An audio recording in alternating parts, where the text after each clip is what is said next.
orang itu kalau jadi alim itu ada campur tangan orang tua. Ya, Anda lihat ya orang-orang alim itu biasanya ada campur tangan orang tuanya. Walaupun kadang orang tuanya tidak alim, tetapi dia memiliki campur tangan, andil besar menjadikan anaknya itu berhasil.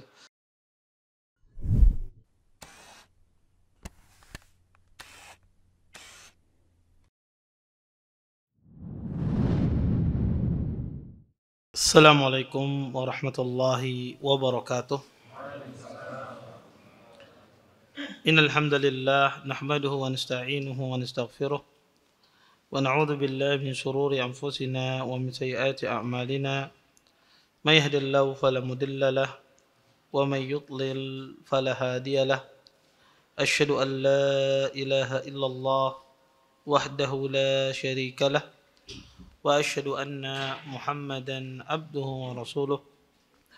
Fa inna asdaqal hadits kitabullah wa khairul hadi hadi Muhammadin sallallahu alaihi wasallam wa syarrul umuri muhdatsatuha wa kullu muhdatsatin fid din bid'ah wa kullu bid'atin dhalalah wa kullu dhalalatin finnar. Amma ba'd. Bapak-bapak, ibu-ibu, ikhwan dan akhwat yang dimuliakan oleh Allah Subhanahu wa taala. Alhamdulillah, segala puji bagi Allah Subhanahu wa taala dengan limpahan nikmat yang begitu besar, di antaranya nikmat iman, nikmat Islam, nikmat kesehatan, sehingga kita bisa berkumpul di salah satu tempat yang sangat mulia ini. Mudah-mudahan perkumpulan kita ini mendatangkan keberkahan dari Allah Subhanahu wa taala dan kita bisa mengambil manfaat dari apa yang akan disampaikan nantinya. Bapak, Ibu, ikhwan dan akhwat yang dimuliakan oleh Allah Subhanahu wa taala, insyaallah pada malam hari ini kita akan membahas kitab baru, yaitu kita akan membahas tentang kitab seorang ulama besar, seorang muhaddis, yaitu Syekh Muhammad Nasiruddin Albani, yaitu kitab Sifatus Salatin Nabi. Yang kita akan bahas adalah kitab asalnya. Di tempat saya ini adalah kitab Asal Sifat Salatin Nabi. Kitab ini ditulis oleh Syekh Albani rahimahullahu taala di masa hidup beliau dan tidak dicetak di masa hidup beliau karena Syekh Albani tidak mau mencetaknya. Yang dikeluarkan oleh beliau adalah kitab Sifatus Salatin Nabi, ringkasan dari kitab ini. Kitab ini 3 jilid. Tapi ringkasan dari kitab ini itu yang dikeluarkan oleh Syekh Albani di masa hidupnya, dan itu yang tersebar di kalangan kaum muslimin di seluruh alam, bukan di Indonesia aja, tapi di seluruh alam. Ya, itu yang tersebar bahwasanya. Tetapi kitab yang dicetak setelah beliau meninggal ini kitabnya Asal Sifat Salatin Nabi. Maka kitab Sifat Salatin Nabi yang tersebar tersebut itu ringkasan dari kitab yang besar ini. Makanya sering sekali di sana disebutkan, kata beliau, bahwasanya itu saya sebutkan dalam kitab asal. Maksudnya adalah kitab Asal Sifat Salatin Nabi. Karena Syekh Albani rahimahullahu taala di masa hidup beliau selalu murojaah kitab ini. Sehingga beliau tidak mau mengeluarkannya sampai betul-betul beliau murojaah semua. Qaddarullah, setelah beliau meninggal, beliau belum sempat mencetak, mengeluarkan kitab ini. Sehingga kitab ini sampai beliau meninggal menjadi manuskrip. Kemudian Darul Ma'arif, salah satu percetakan di Riyadh, karena beliau memiliki akad dengan Maktabatul Ma'arif di Riyadh tersebut, percetakan, maka dia mengambil manuskrip tersebut kemudian dicetak, sehingga keluarlah kitab yang berjudul Aslu Sifati Salatin Nabi Minat Takbir ila Taslim Ka'annaka Taraha Sallu Kama Ra'aitumuni Usalli. Asal dari sifat salat Nabi SAW, dari takbir sampai salam, seolah-olah engkau melihat Rasulullah SAW salat. Sallu kama ra'aitumuni usalli. Salatlah engkau sebagaimana aku salat. Kitab ini kitab yang luar biasa. Kenapa? Karena ini satu-satunya kitab secara khusus dan secara sangat luas pada zamannya membahas tentang sifat salat Nabi.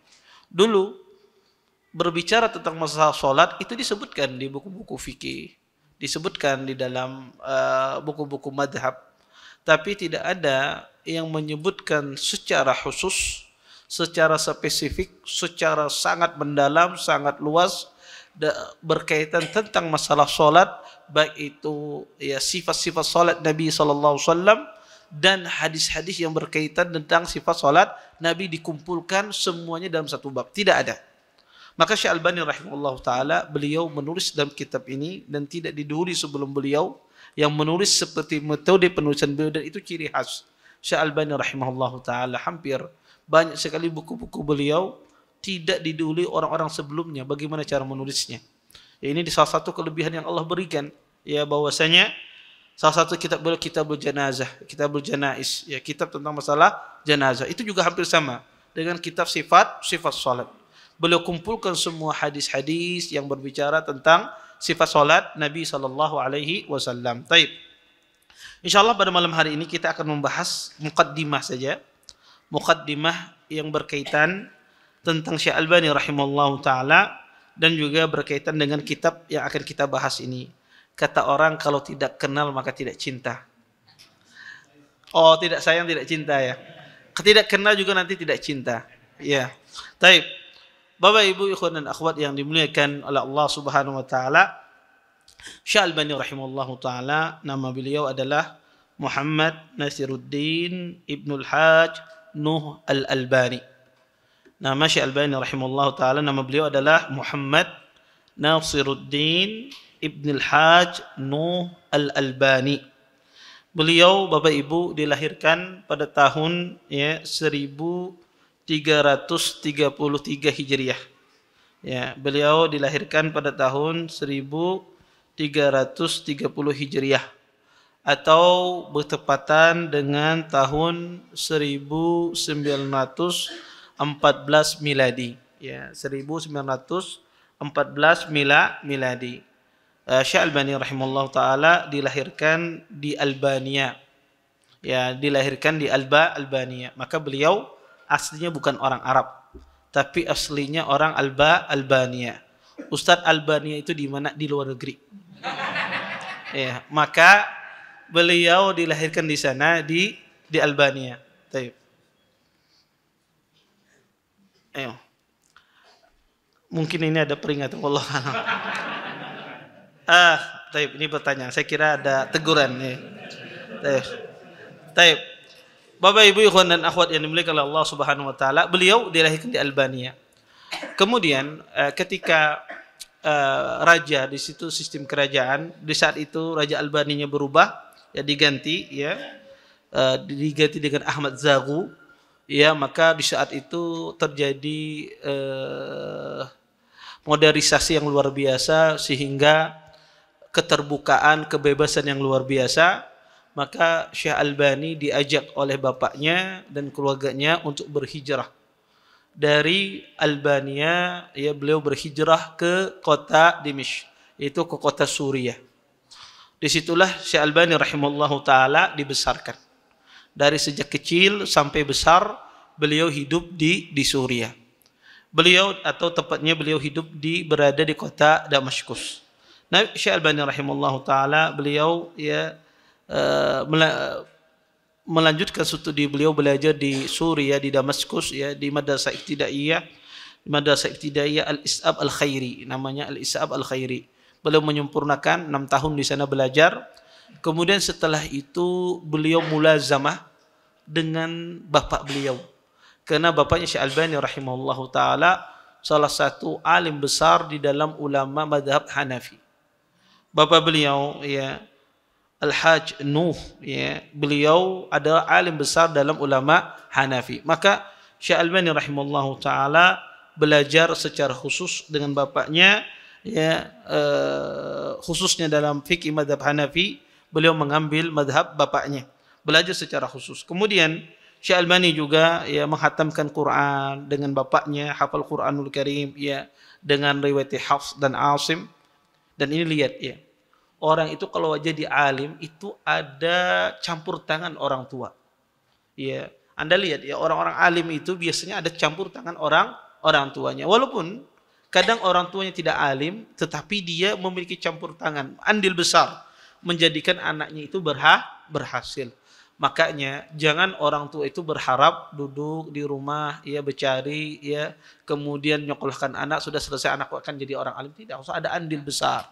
Harus ada usaha besar dalam mendidik seorang anak. Ini lihat Syekh Albani rahimahullah taala, beliau mengambil fikih dari bapaknya, kemudian menghatamkan Quran, hafal Quran dari bapaknya. Seperti itu. Zaman sekarang kadang-kadang terbalik. Abah yang belajar lawan anak. Ya kadang-kadang ya abah belajar lawan anak, ibu belajar lawan anak. Maka harus orang tua itu punya andil besar.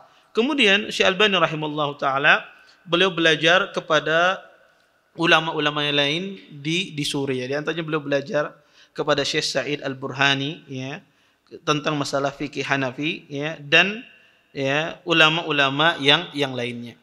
Kemudian Syekh Albani rahimahullah taala ya beliau juga memiliki keistimewaan, ya kelebihan yang Allah berikan, bahwasanya beliau pandai dalam memperbaiki jam, ya servis jam beliau luar biasa. Beliau belajar dari bapak beliau, karena itu mata pencariannya.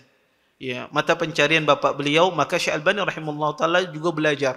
Sehingga beliau ketika masa budaknya suka servis jam rusak diperbaiki. Ya, jam yang enggak bisa ya diperbaiki oleh beliau.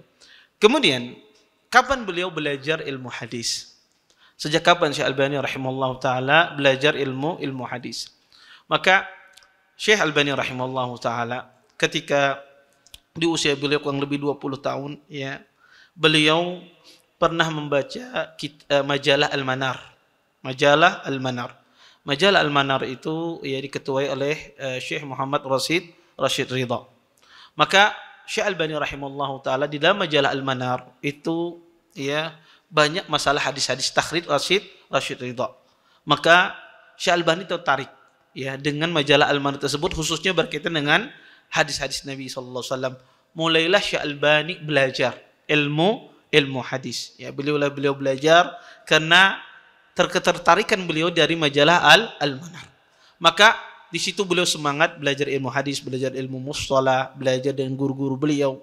Kemudian juga beliau mencoba ya untuk mentakhrij hadis, dan hadis yang pertama kali yang beliau coba untuk takhrij dan beliau salin adalah kitab Al-Mughni an Hamlil Asfar fi tahrij ma fi Al-Ihya min Al-Akhbar, punya Hafidh Al-Iraqi. Maka kitab Al-Mughni ya an Hamlil Asfar ini ya dicoba oleh Syekh Albani rahimahullahu taala, beliau menyalinnya. Jadi dari manuskrip itu disalin oleh Syekh Albani rahimahullahu taala. Ya beliau salin ya di dalam catatan tulisan beliau. Manuskrip itu tidak gampang Bapak Ibu ya. Orang membaca manuskrip itu tidak gampang. Itu susah membaca manuskrip itu. Ya karena manuskrip itu bukan seperti Arab gundul yang Anda lihat. Kadang-kadang tidak ada titiknya. Kadang-kadang tidak ada barisnya. Kadang-kadang ya tulisannya kabur-kabur dan semisalnya, dan itu ada ilmu tersendiri. Ya kita belajar di kuliah itu hampir ya di S2, S3 itu hampir 1 tahun. Bagaimana membaca ya tulisan orang-orang terdahulu manuskrip. Ya tidak seperti membaca tulisan. Kalau tulisan kayak gini, ya, semacam kayak gini, ini tulisan yang sangat mudah. Ya sangat mudah dibaca. Tapi manuskrip itu dia tidak ada titiknya, ya. Kadang kita nggak bisa membedakan, ya kalau orang nggak paham, kadang titik 3 orang bacanya sa, padahal bukan maksudnya tidak ada hurufnya itu. Maksudnya sin, dia mengatakan. Ada ilmu tersendiri. Orang Masyrik, orang Timur punya tulisan tersendiri, orang Maghrib, orang yang berasal dari arah Barat punya tulisan sendiri, dari Maroko dan sana. Maka masing-masing. Maka itu tidak gampang dan itu memiliki ilmu tersendiri. Dan itu dilakukan oleh Syekh Albani rahimahullahu taala. Beliau tulis manuskrip tersebut dengan tangan beliau, kitab Al-Hafidh Al-Iraqi. Kemudian Bapak Ibu ikhwan dan akhwat yang dimuliakan oleh Allah Subhanahu wa taala, sehingga Syekh Albani rahimahullahu taala ketika itu ya saking menggeluti dunia hadis, maka beliau pun menjadi pakar pada masanya. Ya beliau menjadi orang ahli di dalam ilmu hadis, dan tidak ada pada masa beliau itu orang yang semisal beliau di dalam ilmu hadis. Ya, makanya kata para ulama rahimahullahu taala, sebagian ahli ilmu mengatakan dan sebagian ulama al-fudhala masyayikhuna mengatakan bahwasanya Syekh Albani rahimahullahu taala, kata beliau, sebetulnya tidak cocok hidup pada zaman sekarang, bukan levelnya. Ya, tidak cocok hidup pada zaman sekarang. Hidupnya dia masanya adalah masa Hafidz Ibnu Hajar. Masanya dia seharusnya semasa dengan Imam Az-Zahabi rahimahullahu taala. Tapi Allah Subhanahu wa taala tawan Syekh Albani tidak dimunculkan di masa tersebut sehingga zaman sekarang ada ulama hadis. Kalau Allah munculkan semua, ya, kata ahlul ilm, maka tidak ada orang ahli hadis. Ya. Maka ini salah satu yang luar biasa. Karena Syekh Albani rahimahullahu taala beliau menghidupkan sunnah Nabi SAW sehingga nama beliau terkenal di timur dan di barat. Orang zaman sekarang bahkan saking ya Allah tulis qabul, diterima perkataan beliau, kadang-kadang ya orang itu lebih tenang kalau sudah ada disahihkan oleh Syekh Albani, dihasankan oleh Syekh Albani. Kadang membaca hadis ini dikeluarkan oleh Imam Tirmidzi masih ragu nih sahih kadakah? Dikeluarkan oleh Abi Daud masih ragu ini sahih kadakah? Tapi kalau sudah disahihkan oleh Syekh Albani, tenang hati orang. Ya tenang orang, oh sahih ini Syekh Albani rahimahullah ta'ala. Dai-dai pun juga demikian, ustaz pun juga demikian. Ketika dia baca Syekh Albani sahihkan, oh sahih, tenang. Ya dihasankan oleh Syekh Albani rahimahullah ta'ala. Maka itu yuktab lahul qabul, ya ditulis oleh Allah subhanahu wa ta'ala, diterima oleh semua orang. Ini tidak gampang, ya orang diterima perkataannya tidak gampang. Seperti kita ya tenang kalau mendengar hadis ini dikeluarkan oleh Bukhari dan Muslim, oh sudah tenang, ya. Tidak ada pikiran yang lain. Walaupun dia ada ahli hadis, oh sudah. Tapi kalau sudah dikeluarkan Abu Daud, misalnya Tirmidzi, Nasa'i, bingung nih sahih kakak, bertanya-tanya. Ya. Padahal dia juga bukan ahlinya. Dan ini tentu tidak semua orang mendapatkan demikian. Ya, tidak semua orang ya mendapatkan bahwasanya ini disahihkan fulan, tenang. Dan ini menunjukkan pertama keikhlasan orang tersebut. Ya. Sehingga diterima oleh banyak orang. Kemudian Syekh Albani rahimahullahu taala jasa beliau sangat banyak sekali sehingga ya sunnah ini hidup dan sunnah ini menyebar melewati tulisan-tulisan beliau, melewati buku-buku beliau dan melewati ceramah-ceramah beliau sehingga tersebar sunnah ini dari timur sampai barat. Dan banyak orang-orang itu mengenal sunnah, asal mereka mengenal sunnah dari buku-buku Syekh Albani rahimahullahu taala. Orang mengenal manhaj salaf, mengenal ya akidah yang benar, masalah tauhid. Awal-awalnya orang mengenal dari buku-bukunya Syekh Albani rahimahullahu taala. Dan ini menunjukkan ya juhud beliau, jasa beliau yang luar biasa di umat ini. Kemudian Bapak Ibu ikhwan dan akhwat yang dimuliakan oleh Allah Subhanahu wa taala, Syekh Albani rahimahullahu taala seperti ulama yang lainnya, beliau pernah mengalami berbagai macam ujian. Di antara ujian yang pernah beliau dialami adalah beliau pernah ditangkap pada tahun 1960 oleh pemerintah Suriah, dituduh dengan tuduhan yang macam-macam. Sehingga Syekh Albani rahimahullahu taala ditangkap, kemudian dipenjarakan di penjara Qal'ah. Penjara Qal'ah itu adalah penjara yang sama di penjara Syekh Islam Ibnu Taimiyah. Ya, beliau pernah dipenjara dengan penjara yang sama di penjaranya Syekh Islam Ibnu Taimiyah. Ya. Kemudian beliau dilepaskan, cuma 1 bulan di penjara. Kemudian beliau dilepaskan. Kemudian pada ya tahun 1967 kurang lebih dipenjara lagi Syekh Albani rahimahullahu taala, dituduh lagi dengan tuduhan macam-macam. Kemudian beliau dipenjara selama 8 bulan, kemudian setelah itu dilepaskan. Beliau pernah dipenjara 2 kali di dalam hidupnya. Tapi subhanallah, ketika Syekh Albani rahimahullahu taala ketika beliau dipenjara, beliau bisa ya mentahqiq ya kitab Al-Mundhiri dalam meringkas Sahih Muslim. Jadi kitab Mukhtasar Muslim punya Imam Al-Mundhiri itu ditahqiq oleh Syekh Albani di penjara.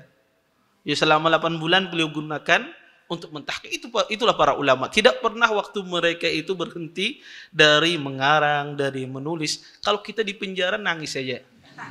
Ya, nangis. Ulama tidak. Dia di penjara dia gunakan untuk mengarang, untuk sehingga bermanfaat bagi umat. Makanya Syekh Islam Ibnu Taimiyah rahimahullahu taala ketika beliau di penjara, apa yang beliau lakukan? Ketika beliau di penjara, beliau menulis kitab Majmu' Fatawa yang ditulis oleh Syekh Islam Ibnu Taimiyah, beliau tulis di penjara. Makanya orang-orang ya musuh-musuh Syekh Islam Ibnu Taimiyah mereka marah besar. Ini kok Syekh Islam di penjara masih nulis saja.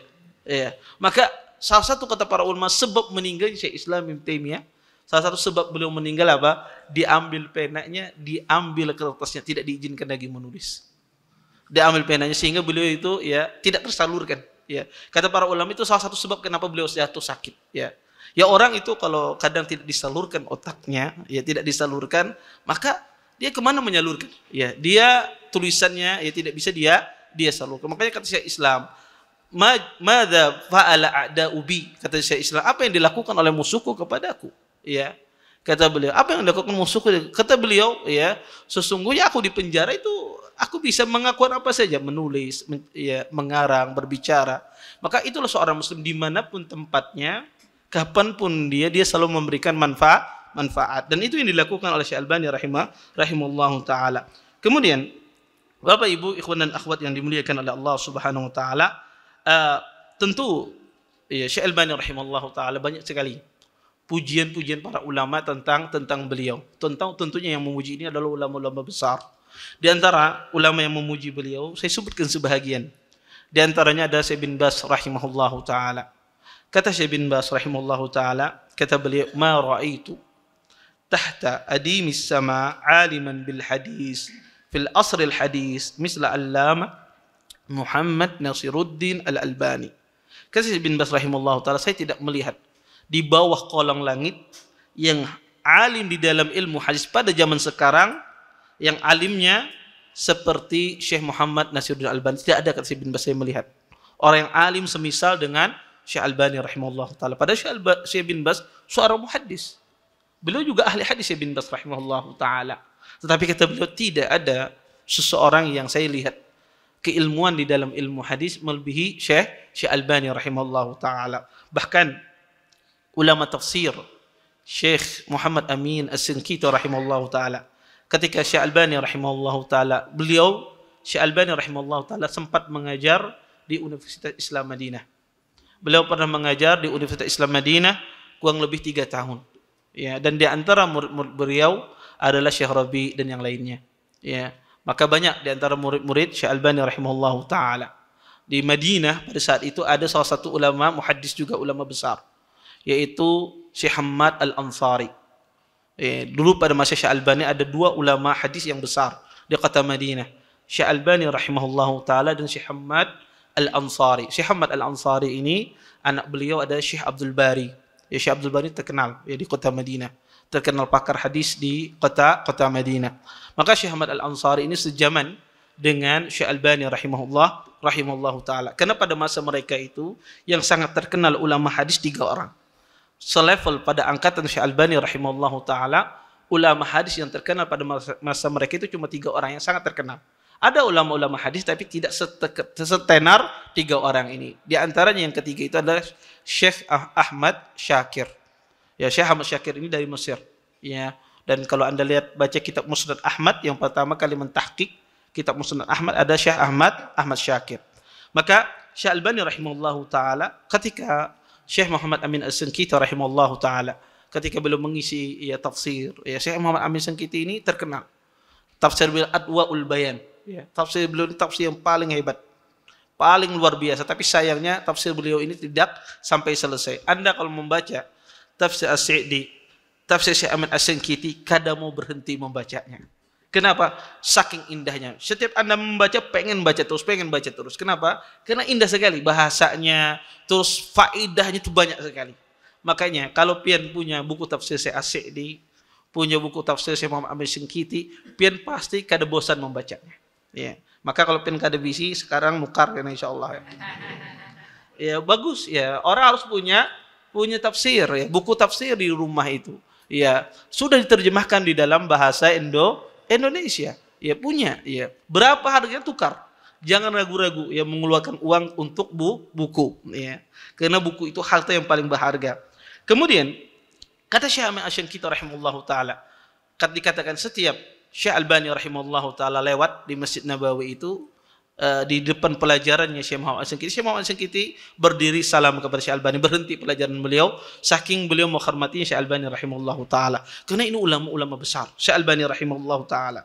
Bahkan kata Syekh Utsaimin rahimahullahu taala, kata beliau ya bahwasanya kata Syekh Utsaimin rahimahullahu taala ditanya tentang Syekh Albani rahimahullahu taala, kata beliau, "Annu harisun jiddan al-amal bis sunnah wa muharabatil bid'ah sawa'an kana fil aqidah am fil amal."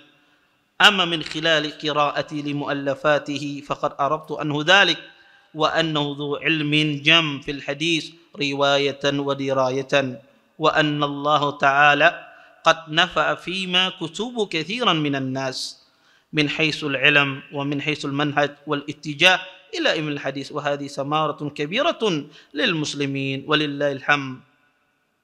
Kata Syekh Utsaimin rahimahullahu taala, adapun yang saya ketahui dari Syekh Albani ketika saya berkumpul bersama beliau, ya, dan itu saya berkumpul cuma sebentar, kata Syekh Utsaimin rahimahullahu taala, bahwasanya beliau ada orang yang paling semangat dalam menjalankan sunnah.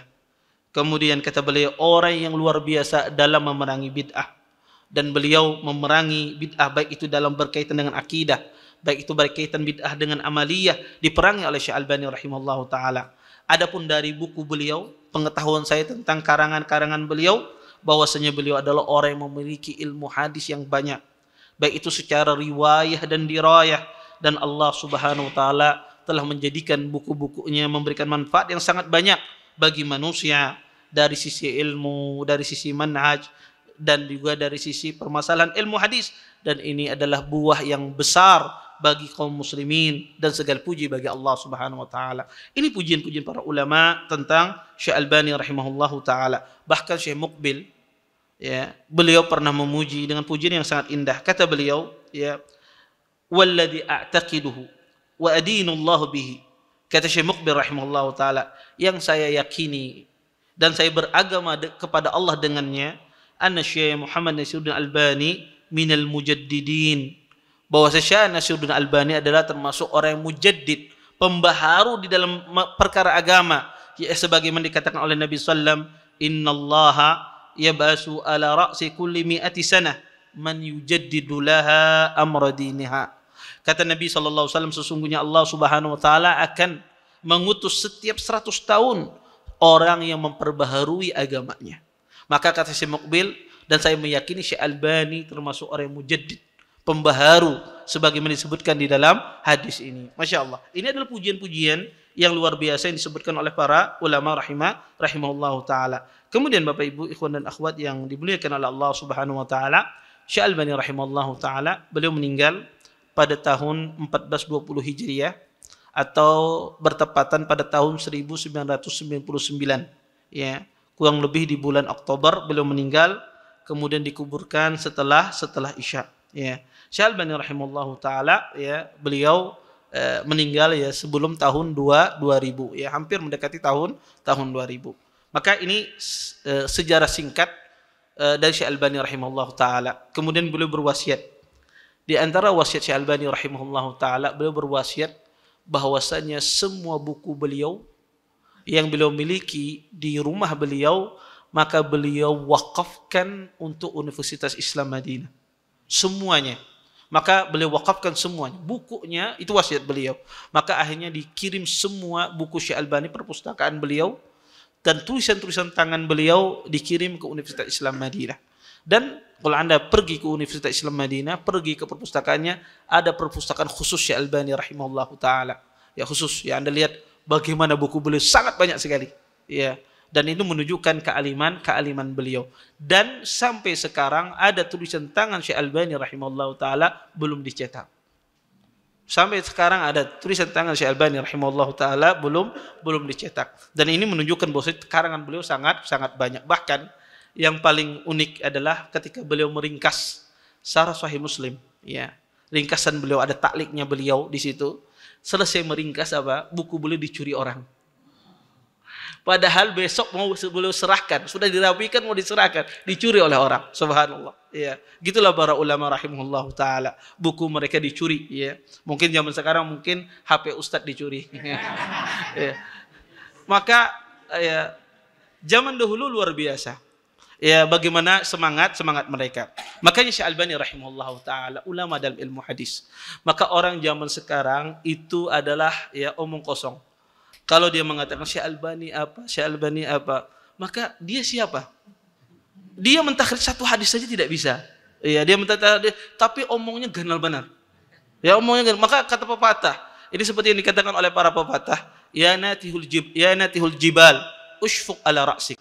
Wahai orang yang ingin menanduk, menghancurkan gunung dengan kepalanya, kasihani kepalamu. Bukan gunung yang hancur, tapi kepalamu yang hancur.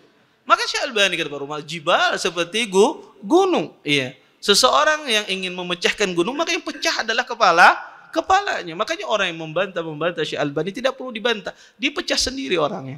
Iya. Dia hancur sendiri. Kemudian Bapak Ibu ikhwan dan akhwat yang dimuliakan oleh Allah Subhanahu wa taala, di antara buku yang ingin kita bahas insyaallah dan insyaallah kita akan membahas pada minggu depan adalah buku Asal Sifatus Shalatin Nabi. Buku kitab Syekh Albani rahimahullah taala. Buku ini ya ini asal bukunya. Buku ini sebagaimana saya katakan asalnya adalah pertama kali yang ditulis oleh Syekh Albani adalah kitab Sifatus Shalatin Nabi dan itu yang beliau ridhai. Makanya beliau dicetak. Adapun buku ini diminta beliau tidak mau mengeluarkannya. Kata beliau, saya masih murojaah. Masih saya betulkan apa yang salah, apa yang kurang saya tambah, saya periksa. Terus sampai beliau meninggal. Sampai beliau meninggal, akhirnya dikeluarkan buku ini untuk manfaat bagi kaum muslimin. Maka insya Allah kita akan membahas buku ini, Asal Sifatus Shalah. Dan insya Allah kalau Anda punya sifat salat Nabi, maka akan memiliki kesamaan. Karena buku ini paling banyak tentang masalah takhrij hadisnya di dalam buku ini. Adapun di dalam kitab Sifat Salat Nabi Anda tidak mendapatkan takhrij di sana. Cuma sekedar isyarat hadis ini dikeluarkan Bukhari, Muslim, semacam itu. Ataupun ini secara rinci dijelaskan sebab-sebab lemahnya, kenapa dikuatkan dan semisalnya. Dijelaskan di buku ini secara rinci. Taib. Apa sebab beliau mengarang buku ini? Apa sebabnya? Bapak Ibu ikhwan dan akhwat yang dimuliakan oleh Allah Subhanahu wa taala, sebab Syekh Albani rahimahullahu taala mengarang kitab ini, beliau menjelaskan sendiri. Kata beliau, ketika saya selesai mengajarkan kitab salat dari kitab Targhib wa Tarhib lil Imam Al-Mundhiri rahimahullahu taala, ya, selama 4 tahun, kata beliau, maka beliau mendapati bahwa salat ini subhanallah, ya. Salat ini betul-betul memiliki kedudukan yang sangat tinggi di dalam Islam. Ya. Kenapa kata beliau? Karena begitu luasnya permasalahannya dan juga begitu besarnya pahala yang Allah janjikan. Makanya kata beliau, Nabi SAW pernah bersabda, kata Nabi, innal abda la yusalli shalah ma yuktabu lahu minha illa usyruha tus'uha sumnuha sub'uha sudsuha khumsuha rub'uha sulusuha nisfuha. Kata Nabi SAW, sesungguhnya ada seorang hamba yang salat, dia dapat pahala ditulis dari pahalanya kecuali 1/10-nya. Dan ada di antara orang yang sembahyang ditulis pahalanya 1/9-nya. Ada 1/8-nya, ada 1/7-nya, ada 1/6-nya, dan ada 1/5-nya, 1/4-nya, dan 1/3-nya, dan ada setengahnya. Ini menunjukkan tingkatan orang itu berbeda-beda ketika sembahyang. Tentu pahala ulun dan pahala pian berbeda. Saya tidak tahu siapa yang lebih besar, tapi pasti berbeda antara satu orang. Ini kenapa jadi berbeda-beda? Ini kembali kepada pemahaman orang itu sendiri tentang salat. Kembali kepada pemahaman orang itu sendiri tentang sunnah-sunnah di dalam salat. Semakin orang itu menggunakan salat, ya, melaksanakan salat dengan menjalankan sunnah-sunnahnya secara total, maka dia akan mendapatkan pahala yang sangat besar. Semakin orang itu jauh dari sunnah Nabi, maka semakin dia jauh dari kesempurnaan salat. Maka kata Syekh Albani rahimahullahu taala, maka saya melihat permasalahan salat ini sangat luas dan tidak ada yang mengumpulkannya di satu kitab khusus, membahas tentang sifat salat Nabi dari takbir sampai salam secara detail. Bagaimana sifat salat Nabi tersebut, maka dengan itu kata beliau, saya menulis kitab ini untuk memberikan manfaat kepada kaum muslimin dan memudahkan kaum muslimin. Maka beliau karang kitab Asal Sifat salat. Ini sebabnya. Kemudian saya Bapak Ibu, saya punya pengalaman tentang masalah sifat salat Nabi ini, ya. Sedikit saya cerita, ya. Saya ini subhanallah pernah naik bis, ya. Naik bis, ya. Biasanya kalau mahasiswa naik bisnya yang ekonomi, ya. Ya. Saya pernah naik bis, ya, kemudian sudah saya berjenggot, ada jenggotnya dikit, walaupun munculnya kada beraturan, ya. Ya. Biasanya ada orang jualan jualan di dalam bis, dan biasanya kadang-kadang kalau jual bukunya macam-macam, kayak buku-buku di pasar lawak, ya. Bukunya macam-macam, ya, tentang masalah buku-buku wali, ya, wali songo, wali apa macam-macam. Kadang-kadang mereka juga jual buku-buku sholat yang kada karuan tampuh, ya. Ya, apa namanya, macam-macam, ya. Bukunya yang mereka jual. Jadi pas saya dikasihkan, orang ini dia jual buku. Kemudian dia perhatikan saya. Oh, dia lihat wajah saya. Oh, Bapak cocoknya bukunya ini, kata dia. Dia kasih saya sifat sholat Nabi Syekh Albani rahimahullah ta'ala. Kata Bapak, cocoknya yang ini, bukan yang ini, kata dia. Salah dia ngasih saya. Iya. Maka subhanallah, kadang-kadang sampai ini saya sampai orang yang nggak ngerti manhaj salaf pun tahu buku Syekh Albani rahimahullah ta'ala. Ngerti dia bahwa saking masyhurnya buku tersebut, ya saking tersebarnya, hatta orang tidak kenal manhaj salaf, tidak orang-orang yang asing ya, apa macam. Tapi dia tahu, ini cocoknya bagian ini, bukunya ini. Bukan buku yang kadang-kadang tambur dikasihnya kita. Ya. Nah, subhanallah, ini menunjukkan ya bagaimana diterimanya ya buku Syekh Albani rahimahullah taala di semua lapisan masyarakat. Ini menunjukkan, dan ini sangat erat kaitannya dengan keikhlasan. Sangat erat kaitannya dengan keikhlasan seseorang di dalam menulis, sangat erat kaitannya keikhlasan seseorang di dalam menyampaikan, ya di dalam dia menebarkan ilmu. Dan insya Allah nanti besok kita mulai akan membacakan muqaddimah Syekh Albani rahimahullah taala. Dan saya akan ringkas muqaddimah beliau karena panjang, ya saya ringkas muqaddimah beliau. Insyaallah nanti kita minggu depan kita akan mulai bacakan muqaddimahnya, karena beliau muqaddimah itu beliau berbicara tentang masalah taklid. Ya, sebelum beliau masuk dalam pembahasan salat, beliau berbicara tentang masalah taklid. Ya, bahayanya taklid dan bagaimana para ulama-ulama sunnah mengingkari taklid itu sendiri. Dan insyaallah nanti kita bahas pada minggu depan. Taib. Mungkin sisa waktu yang ada kita jawab beberapa pertanyaan ya. Kalau ada yang bertanya langsung silahkan. Nggih.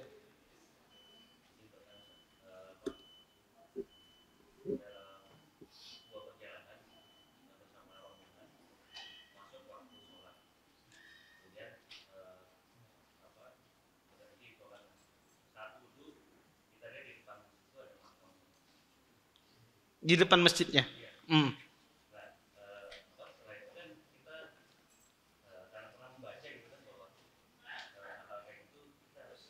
Okay.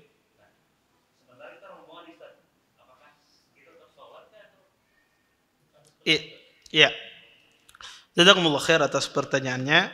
Pertama ya, seorang muslim kita berusaha untuk mencari masjid yang tidak ada kuburannya. Kita berusaha baik itu di lingkungan masjid itu sendiri, di areal masjid itu sendiri, atau dekat dengan masjid. Maka kita berusaha mencari masjid yang sama sekali dia tidak ada kuburannya. Tapi qadarullah misalnya kalau kita mendapati masjid, mungkin itu satu-satunya masjid mungkin, ternyata ada kuburannya, bagaimana hukum sholat di sana? Maka dilihat posisi kuburannya. Kalau kuburannya di dalam masjid, maka tidak boleh kita sholat di sana. Atau kuburannya berada di teras masjid misalnya, maka juga tidak boleh kita sholat di sana. Atau kuburannya berada di bagian depan masjid, di bagian peimaman, dan dia melihat kuburan, bisa melihat ini peimaman mihrab misalnya, kemudian di depan itu dia bisa melihat kuburannya persis di depannya, dia bisa melihat. Mungkin dinding mihrabnya tidak terlalu tinggi ya, sehingga dia melihat di depannya ada kuburan. Ini juga tidak boleh. Tetapi bagaimana kalau seandainya kuburannya itu di tempat parkiran sepeda motor, misalnya ada parkiran mobil, kuburan ada di sana. Atau di depan masjid tetapi dipisah dengan mihrab, dinding masjid. Artinya di luar pagar masjid, di luar masjid, tetapi di sangat dekat sekali dengan masjid. Mungkin 1 meter, 2 meter, misalnya 3 meter. Bagaimana hukumnya? Kita salat di sana. Wallahu a'lam. Secara kaidah insya Allah tidak mengapa. Tidak mengapa, tidak termasuk, karena itu bukan bagian dari masjid. Bukan bagian dari masjid. Di halaman tempat parkiran mobil, sepeda motor itu bukan bagian dari masjid. Kalau ada kuburan di sana, apakah sholat kita ulang ketika kita sholat di masjid tersebut? Maka insya Allah tidak perlu, kalau dia tidak ulang tidak perlu. Maka insya Allah tidak terkena hukuman dia untuk mengulang sholatnya. Tetapi sekali lagi saya katakan, kalau kita bisa mencari masjid tidak ada kuburannya, maka cari.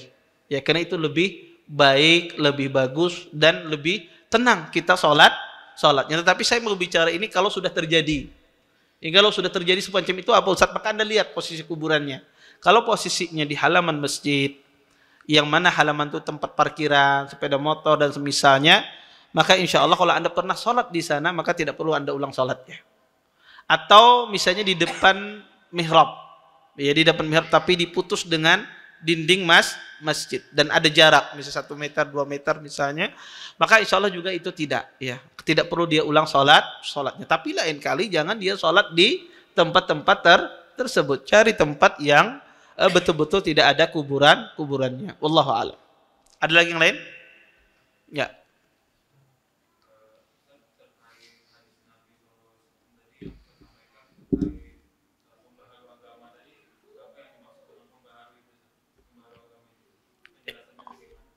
Iya, jazakumullah khair atas pertanyaannya. Pembaharu agama itu adalah yang mengembalikan orang, mengingatkan orang kepada sunnah-sunnah yang dulunya tenggelam, hampir tenggelam, ya, tidak diketahui ya oleh orang. Kemudian dia datang, kemudian memunculkan sunnah tersebut, memunculkan akidah yang benar tersebut. Itu yang dimaksud pembaru.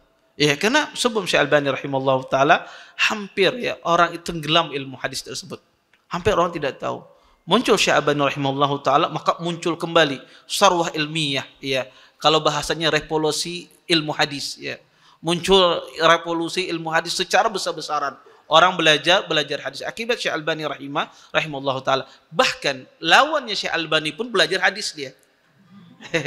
Orang-orang tasawuf dan yang lainnya misalnya, maka mereka pun belajar hadis, ya, mereka pun belajar hadis, ingin menyaingi Syekh Albani rahimahullah taala. Maka ahlu sunnah itu memberikan manfaat kepada lawan dan kawan.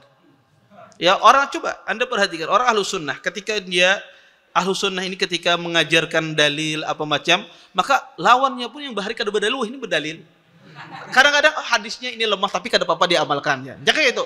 Ya, mulai dia berdalil, memberikan manfaat. Ya, munculnya sunnah itu memberikan manfaat, maka orang pun terpaksa dia membaca kitab, ya, mengetahui perkataan ulama. Setidak-tidaknya mungkin selama ini dia tidak tahu khilaf, dia tahu khilaf, ya. Maka ini manfaat. Syekh Albani rahimahullah taala dikatakan mujaddid, ya, karena itu beliau memperbaharui banyak hal-hal yang dulu ya orang tidak mengetahui. Data Syekh Albani orang banyak tahu dalam perkara manhaj, dalam perkara akidah, ya. Banyak sekali perkataan beliau dan orang banyak tercerahkan dengan perkataan-perkataan dan buku-bukunya Syekh Albani rahimahullah taala. Baik. Ada lagi yang lain? Nggih.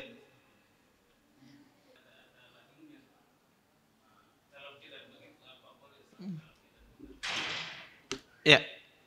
Jazakumullah khair atas pertanyaan. Tahqiq itu maksudnya adalah kitab manuskrip. Kemudian ditulis ulang. Dicetak semacam ini. Kitab manuskrip ditulis ulang, ya, dicetak semacam ini, kemudian dikomentari hadisnya, ditakhrij, kata-kata yang asing di situ yang kurang dipahami dalam bahasa Arab dia jelaskan, dia kasih catatan kaki, komentar dan semisalnya. Itu namanya tahqiq. Itunya nama tahqiq. Dia memperjelas dari kitab yang asalnya, dia perjelas. Ya, karena kalau orang membaca manuskrip tidak ada yang bisa baca. Yang berbaris saja banyak salah. Ya, apalagi yang kada berbaris, yang kada betitik. Maka dia tulis dengan bentuk ada titiknya, ada harakatnya, ya, dia bacakan agar bisa dibaca. Kemudian dia di situ ada hadis, ya, dia komentari hadisnya di bawah itu, ya. Hadis ini didapatkan di dalam kitab Sahih Bukhari misalnya. Hadis ini didapatkan dalam kitab Sahih Muslim. Hadis ini hadis yang lemah dan semisalnya. Kemudian ada kata-kata asing di tulisan penulis tersebut, kalimat yang tidak dipahami dia jelaskan maksudnya. Itu namanya tahqiq. Beda. Kalau takhrij itu mengeluarkan hadis. Kalau tahqiq itu dia menyalin dari manuskrip. Jadi kitab manuskrip dia salin, ya, dia salin. Itu namanya tahqiq. Kemudian yang kedua adalah tentang masalah kalau mihrabnya ada dua, apakah boleh sholat di sana? Maka jangan, ya, karena itu sholat di depan kuburan, maka tidak boleh sholat di sana.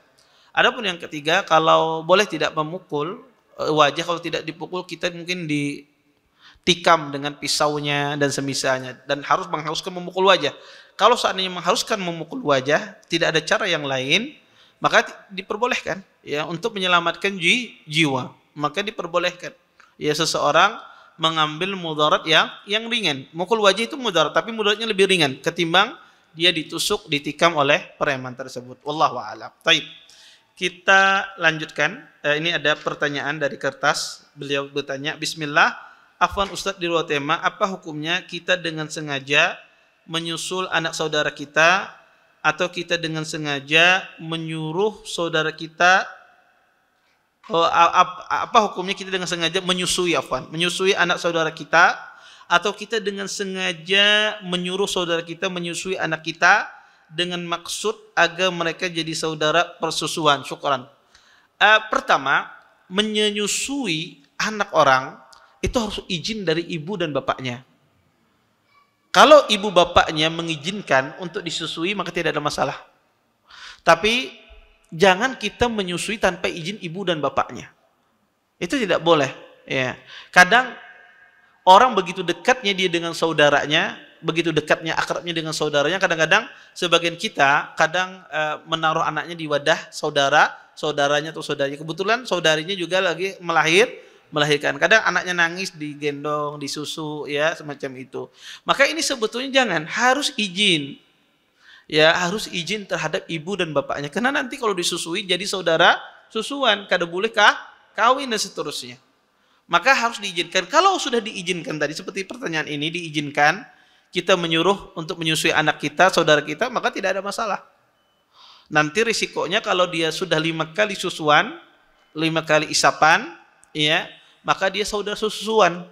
Maka konsekuensinya adalah mahram bagi dia nanti besarnya dan tidak boleh dinikahkan. Taib. Assalamualaikum warahmatullahi wabarakatuh. Soal beliau panjang nih. Sebelum tahu kajian sunnah, hampir 20 tahun saya menjadi pejuang riba. Selama itu pula kami sekeluarga banyak menikmati hasil riba. Dan istri saya punya usaha kecil-kecilan berupa jualan makanan. Alhamdulillah, setelah mengenal kajian sunnah, akhirnya saya mantap untuk resign. Selepas saya resign, saya pernah jualan.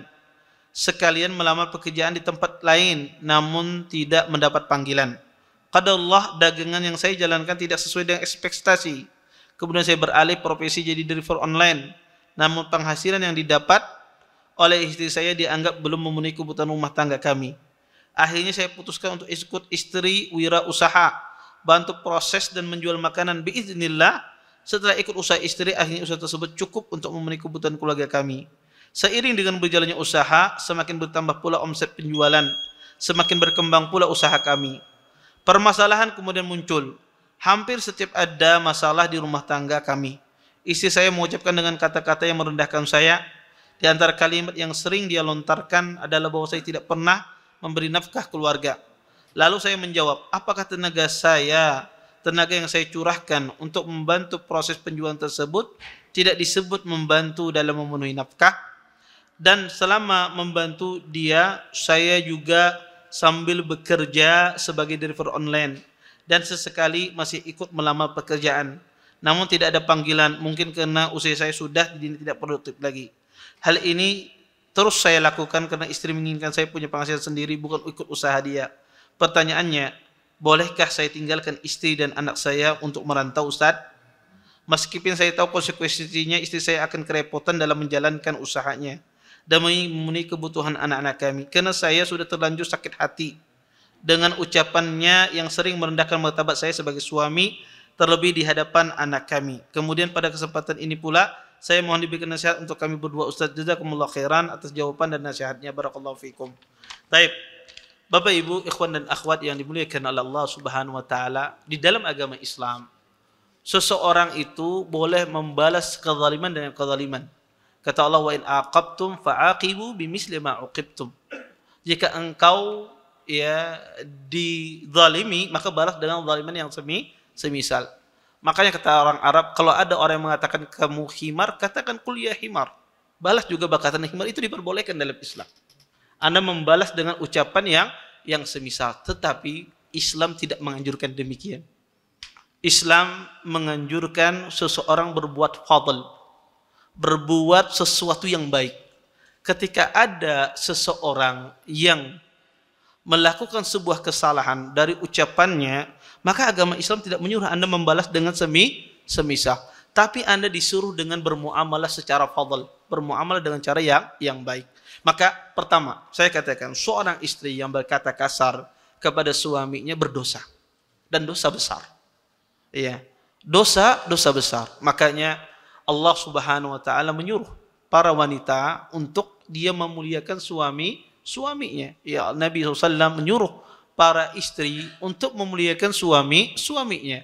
Ya, banyak hadis yang menjelaskan di dalam masalah ini. Ya, bahkan walaupun hadis ini hadis yang lemah, ada sebagian hadis yang lemah. Kata Nabi, "Lau kuntu amiran ahadan ayasjuda li ahadin la amartul mar'a an tasjuda li zawjiha." Kalau seandainya saya boleh menyuruh seseorang untuk sujud kepada orang lain, niscaya saya suruh seorang istri sujud kepada suaminya. Walaupun hadis ini diperbincangkan oleh para ulama, ini menunjukkan begitu besarnya hak seorang suami. Maka tidak boleh seorang istri dia menjatuhkan martabat suaminya. Tidak boleh dia melukai dengan kata-kata. Tidak boleh dia melukai dengan lisannya. Maka seseorang kalau dia ingin masuk surganya Allah, maka dia berbakti kepada suaminya.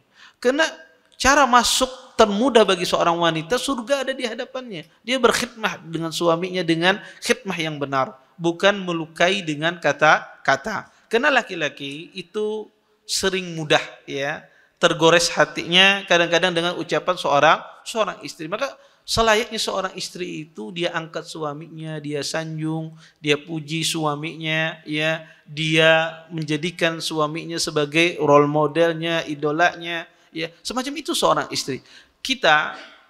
Jangan kita kadang-kadang kita memiliki uang, kita memiliki harta, kemudian suami kita tidak memiliki uang, tidak memiliki harta, kemudian kita merendahkan. Ada pepatah orang Arab, kama tadinu tudan. Sebagaimana kamu berbuat, kamu suatu saat akan diperbuat demikian. Orang itu kalau dia berbuat baik, orang akan berbuat baik dengannya. Orang itu kalau berbuat kasar, maka akan ada orang berbuat kasar dengannya. Entah itu datangnya kapan, wallahu a'lam. Tetapi sebagaimana pepatah mengatakan demikian. Maka seorang istri dia jaga perasaan suaminya. Dia jaga perasaan pasangannya. Dan agama Islam mengatakan bahwasanya kehidupan suami itu laki-laki itu hidup penuh dengan tantangan. Ya, laki-laki itu hidup dengan penuh tantangan, tahaddiat. Laki-laki itu dikelilingi dengan tantangan di dalam kehidupannya. Keluar rumah bercari, begawi di sariki bos, ya. Banyak masalahnya, ya. Kemudian membuka toko kada sing payu-payuan, kada dapat, banyak permasalahan. Sampai di rumah memikirkan bagaimana nafkah untuk istri, kemudian memikirkan bagaimana bayar SPP anak, memikirkan bagaimana bayar listrik, banyak yang dia pikirkan. Ketika seorang wanita, kehidupan laki-laki dalam semacam ini, kemudian ketika di rumah tidak dilayani lakinya, istrinya cuek, sibuk main HP, sibuk dia melihat televisi, tidak dia perhatikan suaminya, maka kebiasaannya suami itu akan meninggalkan istri semacam ini. Ketika tantangannya, kenapa? Karena dia hidup dengan tantangan. Karena laki-laki itu suka wanita yang bercanda dengan dia, walaupun bercandanya sedikit. Makanya kalau laki-laki itu di rumahnya istrinya katapi mau berpender, katapi mau bergaul, sibuk lihat HP apa, laki-laki pergi keluar cari kawan yang lucu. Dia cari kawan yang lucu. Dia ngajak bicara di masjid, biarnya hilang pusingnya. Biasa coba Anda lihat, perhatikan, ya. Dia akan cari temannya di luar yang dia duduk bareng, hilang dia bercanda. Walaupun sesaat. Karena dia hidupnya penuh dengan tantangan. Makanya istri yang cerdas, ketika suaminya datang, dia bercanda dengan suaminya. Ya sedikit-dikit ya ciluk, bahkan masalah. Ya, tidak mengapa dengan itu menjadikan suami itu di rumah dia betah. Kenapa dia senang model wanita semacam ini? Karena ini yang diinginkan oleh laki-laki. Seorang istri dia bersandar gurau dengan dia, karena hidupnya di luar dimarahi orang, disariki bos, di rumah dimarahi istri juga lah. Iya, di rumah juga tidak ditegur, tidak disapa. Maka dia perlu ada yang menghilangkan kepenatan itu. Hidup laki-laki penuh dengan tantangan. Maka seorang wanita hendaknya dia menegur suaminya, menyapa suami, bercanda dengan suami, tidak ada masalah. Ya, maka itu menjadikan rumah tangga yang berkah. Kemudian seorang suami kalau mendapati istri semacam itu, maka itu bentuk ujian Anda, dan Anda bersabar. Maka tugas seorang laki-laki itu tidak menyerah. Kalau dia punya istri punya lisannya kasar, apakah seorang laki-laki aku tinggalkan aja? Itu laki-laki. Tetapi laki-laki ya Pak, saya punya istri yang kasar ini, saya ini seorang pemimpin. Bagaimana saya mendidik dia lisannya menjadi lisan yang lembut. Dia menjadi berubah orang, itu laki-laki. Maka jangan orang itu sekedar namanya laki-laki, tapi sifat laki-laki tidak ada. Sifat laki-laki itu kalau ada dia punya istri, dia kasar, maka dia berpikir bagaimana cara mengubah istri saya ini lembut. Bukan dia tinggalkan istrinya, bukan dia talak istrinya, maka ini salah. Tapi dia bagaimana cara mempertahankan rumah tangganya dan dia perbaiki istrinya. Oh, istriku ini ya ketujuh kata-kata kasar. Ya. Apa yang saya lakukan? Oh, saya didik saya bawa ke pengajian. Ya, saya bawa ke pengajian. Saya didik dia, saya kasih buku. Maka orang itu kalau dia bertambah ilmu, bertambah pengetahuannya, maka akan bertambah adabnya. Kadang wanita itu kasar karena kurang ilmu. Kadang wanita itu dia tidak punya etika terhadap suami karena tidak memiliki ilmu. Tapi kalau dia bertambah ilmu, bertambah adabnya. Bertambah ilmunya, bertambah etikanya. Maka Anda ajari istri Anda. Terus apa yang saya lakukan? Dia berbuat kasar, Anda berbuat baik. Anda lembut. Binian kalau berbuat kasar, pian senyum. Oh iya kah, aku minta maaf lah keadaan.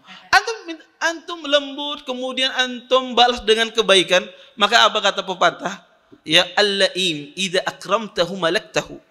Orang yang celaka, yang al-la'im itu suka mencela, tapi kalau engkau muliakan, engkau akan menguasainya. Maka orang yang suka la'im, suka mencela itu kalau Anda muliakan dia, maka dia menjadi tawanan Anda. Dia akan menjadi tawanan Anda. Anda kemana dicarinya? Iya, kenapa? Karena dia Anda muliakan. Iya. Maka seperti itu pula seorang istri.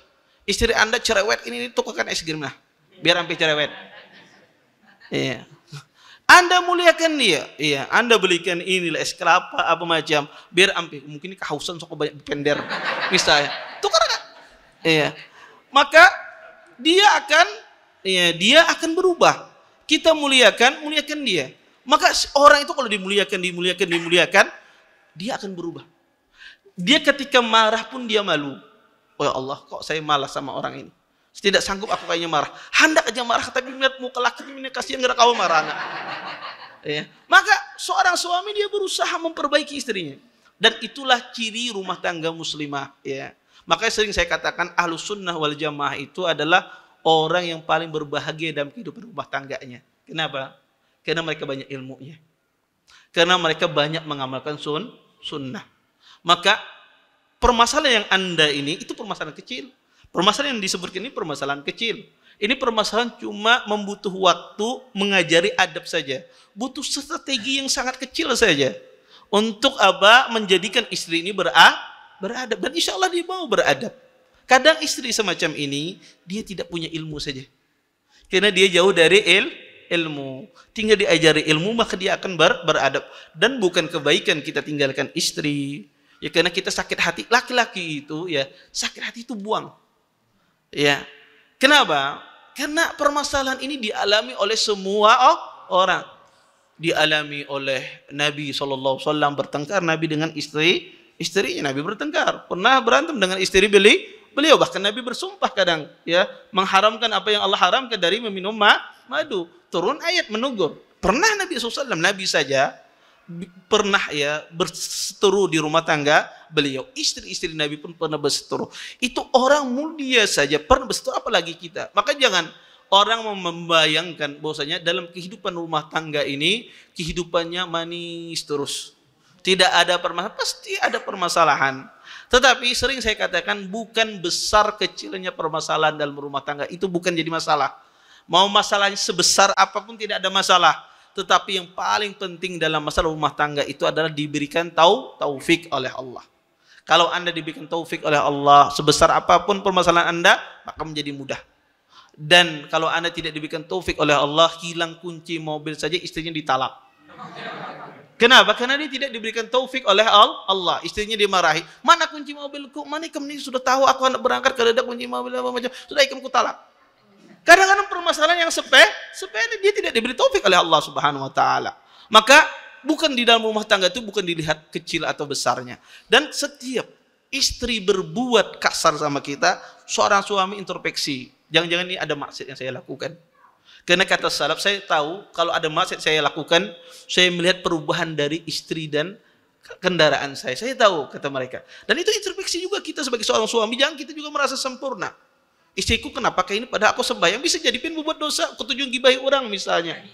Bisa jadi ini adalah akibat dosa kita, dan Allah tegur dari istri kita. Iya. Maka seorang suami berusaha dia memperbaiki rumah tangganya. Seorang wanita dia harus tahu kedudukan suaminya ini lebih mulia daripada orang tua anak. Ya, seorang suami, wanita itu ketika menikah, suaminya itu lebih mulia daripada orang tuanya. Dan anak yakin tidak ada wanita muslimah yang wani berkuciak lawan abahnya, yang wani berkuciak lawan ibunya. Karena saya yakin tidak ada wanita muslimah yang demikian, apalagi memamai abahnya. Kenapa? Karena dia tahu itu dosa. Dan lebih berdosa lagi seorang wanita memamai laki. Tapi kebanyakan wanita merasa kada berdosa, ini masalahnya.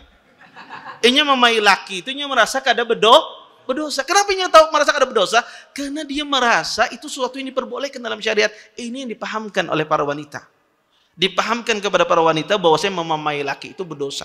Kalau ikam memamai abah ikam itu berdosa besar, ini lebih dosa lagi memamai laki. Itu dipahamkan sehingga dia tahu, oh ternyata kada boleh ya memamai laki semacam itu. Maka wanita itu subhanallah ya, tabiatnya dia menerima. Tapi dia butuh diajarkan, disampaikan ilmu. Nah, itu pentingnya istri kita itu kita didik dia, kita pahamkan dia. Maka semakin wanita itu berilmu, semakin dia beradab dengan suaminya. Maka sebetulnya kuncinya ada di tangan suami, sejauh mana dia mendidik istrinya. Sejauh mana dia memahamkan istrinya. Dan terakhir berdoa sama Allah Subhanahu wa taala bahwasanya apa permasalahan kita mudah-mudahan dikeluarkan, dilepaskan dari semua permasalahan, dan harus diyakini kalau Anda ahli ibadah, Anda melaksanakan ibadah ketaatan kepada Allah, kemudian ada permasalahan, maka sering saya katakan permasalahan itu sebagai penghapus dosa. Makanya saya katakan orang ahlu sunnah itu orang yang paling berbahagia rumah tangganya. Tidak ada rumah tangga yang paling berbahagia kecuali rumah tangga ahlu sunnah wal jamaah. Kenapa? Pertikaian yang di dalam rumah tangga mereka sebagai penghapus dosa. Adapun di luar mereka orang yang ahlu maksiat, ya, pertikaian dalam rumah tangga mereka bukan penghapus dosa, akibat maksiat yang mereka lakukan, ya, akibat perbuatan dosa yang mereka lakukan, ya, sehingga yang satu ya dapat ampunan, yang satu dia akibat maksiat yang dia tinggalkan. Dan jangan Anda kira bahwasanya Ustadz kenapa hidup ulu nikah ini aja lah, dapat bini kayak ini apa macam. Di luar sana lebih parah istrinya. Di luar sana Anda jangan tertipu di medsos ya. Ya dia saling suap menyuap misalnya, saling makan barang. Di luar itu dia betawakan piring. Iya. Maka ya jangan Anda kira ya, maka kehidupan Ahlus Sunnah wal Jamaah, maka orang mengaji itu kehidupan rumahnya tangga paling bahagia, dan itu harus Anda yakini. Dan orang yang paling bahagia di dunia ini kehidupan rumah tangganya dan Rasulullah dan istrinya. Harus kita yakini itu. Dan orang yang paling mendekati beliau itulah yang paling bahagia rumah tangga. Dan ini harus ada keyakinan pada setiap muslim. Ini harus diyakini oleh orang Ahlus Sunnah wal Jamaah bahwa selama saya mendekat sunnah, saya mengerjakan sunnah, saya orang paling bahagia. Selama orang itu jauh dari sunnah, maka kehidupan rumah tangganya tidak bahagia. Itu mizah, keistimewaan orang menjalankan sunnah Nabi SAW. Mungkin ini yang bisa saya sampaikan, mudah-mudahan bermanfaat. Ulun tutup dengan doa kafatul majelis. Subhanakallahumma bihamdika, asyhadu an la ilaha illa anta, astaghfiruka wa atubu ilaik. Assalamualaikum warahmatullahi wabarakatuh. Terima kasih. Jazakumullah khairan wa barakallahu fikum. Video ini dibuat atas partisipasi dari donasi Anda. Semoga menjadi amal jariah bagi Anda semuanya.